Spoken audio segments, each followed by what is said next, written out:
Bismillahirrahmanirrahim.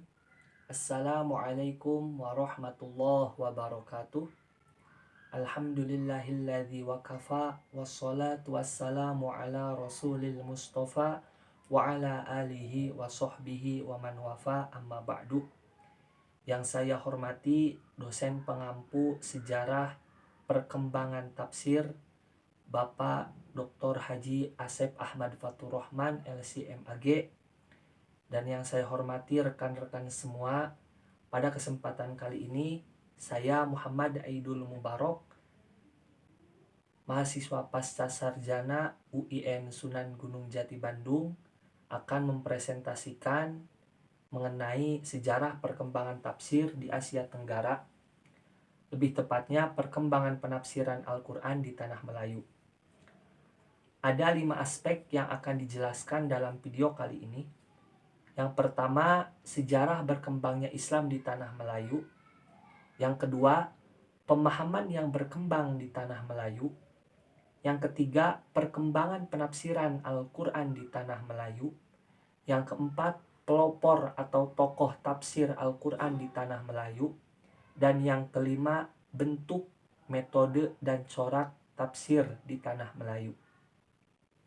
Baiklah, kita membahas mengenai sejarah berkembangnya Islam di Tanah Melayu. Islam masuk dan berkembang di Tanah Melayu pada abad pertama Hijriah atau abad ke-7 Masehi yang langsung dibawa oleh para pedagang Muslim dari Arab. Perkembangan ini bisa masuk ke Tanah Melayu dengan beberapa metode. Yang pertama, ada mereka yang berdagang secara murni, kemudian mereka menetap. Ada juga mereka yang menikah, kemudian dakwah ajaran Islam dari rumah ke rumah, dari majelis ke majelis. Ada juga melalui interaksi sosial. Masyarakat Melayu, khususnya di Semenanjung Malaysia dan sekitarnya, sudah mengenal Islam sejak 14 abad tahun yang lalu.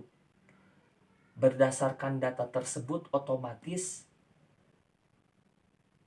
membantah teori Snokhorgrondje yang menyatakan bahwasanya Islam masuk ke wilayah ini pada abad ke-13 Masehi. Dengan datangnya Islam di Tanah Melayu ini menandakan bahwasanya kegiatan penafsiran Al-Quran sudah dilakukan sejak dahulu. Karena mustahil untuk memahami Al-Quran, maka harus mempelajari tafsirnya. Sehingga kajian tafsir ini sudah dilakukan sejak lama. Itu berarti kurang lebih penafsiran tersebut sudah dikaji, sudah dilakukan sampai 14 abad lamanya. Hal tersebut tidak terlepas dari peran para alim ulama, tokoh mubalig, mufasir yang berasal dari Timur Tengah. Kegiatan seperti ini terus-menerus berjalan sampai abad pertengahan modern. Yakni pada periode selanjutnya kemudian bermunculan mufasir-mufasir lokal dan masyarakat tidak lagi bergantung kepada mufasir dari Timur Tengah. Kemudian masuk ke pemahaman yang berkembang di Tanah Melayu. Pemahaman yang berkembang di Tanah Melayu yakni pemahaman secara moderat, yakni wasatiyah. Dalam bidang teologi dan akidah, mereka diajarkan konsep Sunni, bukan Syiah. Ini berbeda, yang memadukan antara akal dan hati. Mereka tidak memberatkan pemikiran mereka, tapi konsep keseimbangan antara keimanan dan rasio. Kemudian banyak sekali ditemukan kitab-kitab tauhid yang diajarkan di setiap pesantren dan sekolah. Yang notabene kitab tersebut berakidahkan Ahlus Sunnah wal Jamaah. Kemudian dalam bidang kajian ilmu fikih, khususnya dalam bidang ibadah dan muamalah, mereka diajarkan dengan fikih 4 madhab, yaitu Imam Syafi'i, Maliki, Hanafi, dan Hambali. Namun yang paling populer di antara mereka yakni madhab Imam Syafi'i. Alasan tersebut didukung karena dua faktor. Yang pertama, faktor historis. Mereka menganut madhab Imam Syafi'i secara turun-temurun dari nenek moyangnya terdahulu. Kemudian yang kedua, fikih konsep Syafi'i ini dianggap moderat sehingga cocok dengan kondisi psikologi masyarakat Melayu pada saat itu.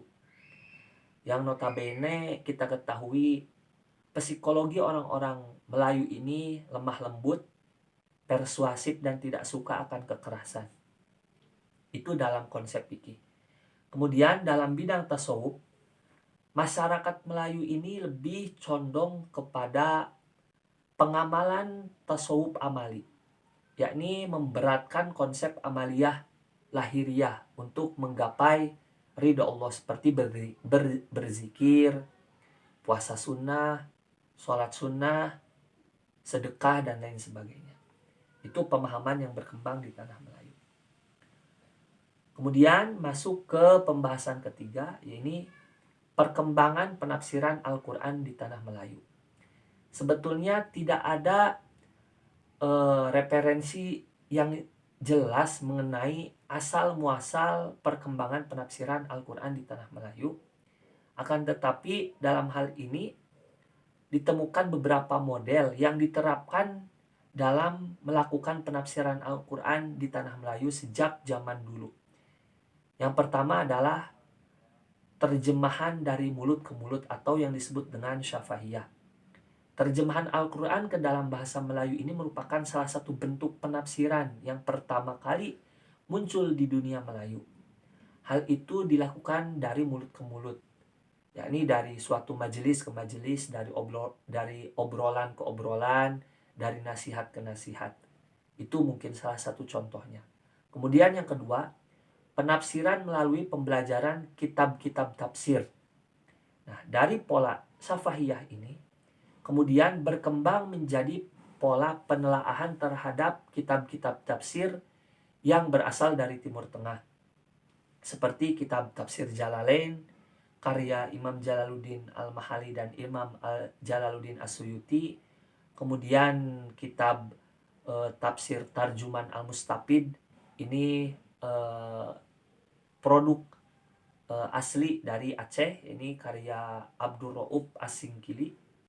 Nah, kemudian setelah melakukan penelaahan, para ulama-ulama asli Melayu ini, mereka kemudian membuat sebuah karya tafsir ataupun terjemahan Al-Quran.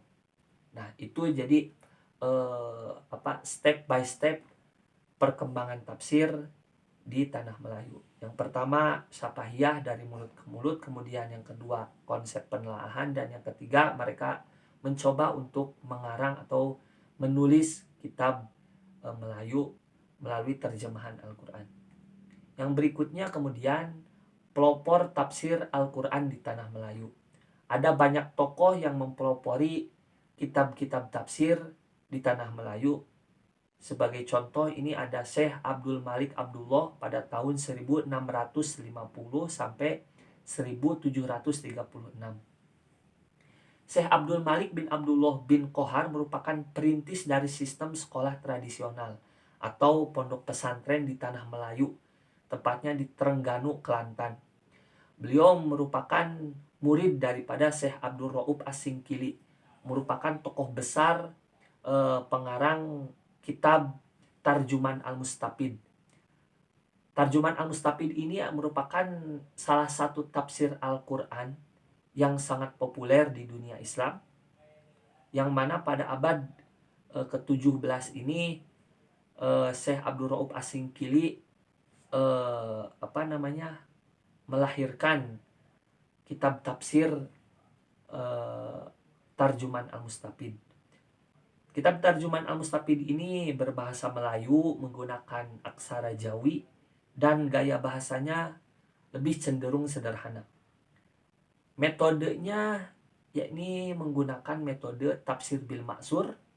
Ini penafsiran dilakukan yang merujuk kepada hadis Nabi Muhammad, pandangan sahabat, tabi'in, dan atba'ut tabi'in. Kemudian tafsir ini fokus menjelaskan makna dasar ayat-ayat Quran, kemudian tidak terlepas dari konteks lokal, konteks sosial budaya dan tradisi masyarakat Melayu pada saat itu. Kemudian yang selanjutnya ada Imam Haji Abdul Somad bin Abdullah dari Kelantan. Imam Haji Abdul Somad ini mengajarkan kitab-kitab tafsir dari berbagai karangan ulama Timur Tengah. Seperti halnya tafsir Jalalain, tafsir Al-Baidawi, tafsir An-Nasafi, tafsir Al-Khazim. Jadi beliau ini tidak mengarang tafsir, akan tetapi beliau ini aktif dalam mengajarkan kitab-kitab tafsir di berbagai majelis, terutama kitab tafsir dari karangan ulama Timur Tengah. Kemudian ada Dato' Haji Abdul Latif bin Abdul Rahman, ini pada tahun 1967.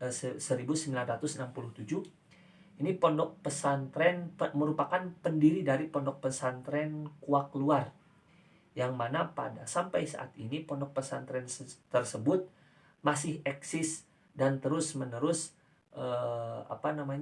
mengembangkan kajian-kajian tafsir.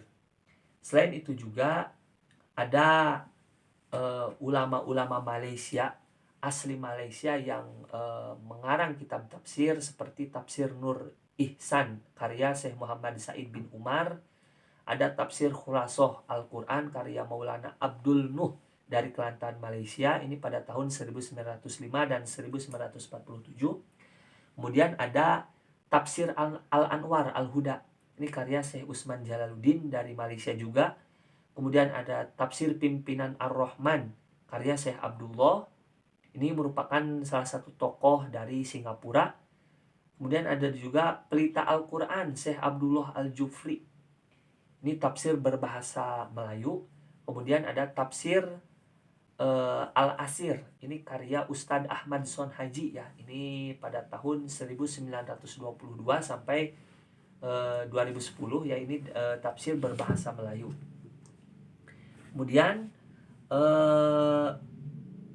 masuk ke pembahasan bentuk, metode, dan corak dari tafsir Tanah Melayu. Bentuk penafsiran, tafsir ini berkembang di Tanah Melayu ini berdasarkan pada pemikiran rasional. Berarti bentuk penafsirannya ar-ro'yu, menggunakan pemikiran si mufasir itu sendiri. Kan tetapi perlu digarisbawahi, pemikiran si mufasir ini tidak terlepas dari Al-Quran dan tafsir, sehingga bisa digolongkan sebagai tafsir yang makbul, yang bisa diterima. Nah, kemudian dari metode penafsiran ini menggunakan metode analitis atau tahlili, di mana pada setiap pembahasan Al-Quran ini erat kaitannya dengan kondisi sosial, psikologi, dan hal-hal yang berkaitan dengan masyarakat awam di Tanah Melayu. Sehingga pada umumnya mereka yang awam dalam menjalani syariat Islam dan dituntut untuk memahami maksud dan tujuan Al-Quran dengan baik dan benar, jadi mereka tidak pusing untuk memahami karya-karya tafsir ulama Melayu. Kemudian corak penafsiran. Corak penafsiran yang berkembang di Tanah Melayu ini bersifat umum, serta belum ada corak khusus dalam penafsiran, karena belum ada mufasir yang mengkhususkan kajian tafsirnya pada suatu disiplin keilmuan. Mungkin itu pembahasan yang dapat saya sampaikan dari pembahasan perkembangan tafsir di Asia Tenggara, khususnya di Tanah Melayu. Kurang lebihnya mohon maaf. Wallahul muwaffiq ila aqwamit thoriq. Wassalamualaikum warahmatullahi wabarakatuh.